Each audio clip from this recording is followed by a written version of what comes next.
আলাইকুম। মাইক্রোসফট ওয়ার্ডে কিভাবে টেক্সট বক্স এড করবেন, এজন্য ইনসার্টে ক্লিক করে এখান থেকে এই টেক্সট বক্স এখানে একটা ক্লিক করুন। এখান থেকে আপনি চাইলে এগুলা যেকোনো একটা সিম্পল ব্যবহার করতে পারেন, অথবা আপনি যদি নিজের মতো ড্র করতে চান তাহলে হচ্ছে ড্র টেক্সট বক্স। এখানে একটা ক্লিক করে এই যে আপনার মাউসটাকে ড্র্যাগ এন্ড ড্রপ করুন, যেখানে চান সেখানে আপনি এটা চাইলে পরবর্তীতে মুভ করতে পারবেন। আপনি এখান থেকে চাইলে এটার fill colour, outline colour, effect এগুলো সবই এখান থেকে দিতে পারবেন। আমি যদি এটা একটা আউটলাইন কালার দিচ্ছি, ধরুন রেড, আমি এটা ফিল কালার দিলাম গ্রিন। এটা আমি এখান থেকে যে কোনো স্টাইল বা থিম চেঞ্জ করতে পারবো।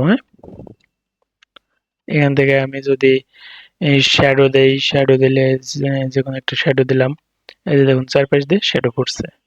ধন্যবাদ। এই ধরনের আরো নিত্য নতুন ভিডিও পেতে আমাদের চ্যানেলটাকে সাবস্ক্রাইব করতে ভুলবেন না।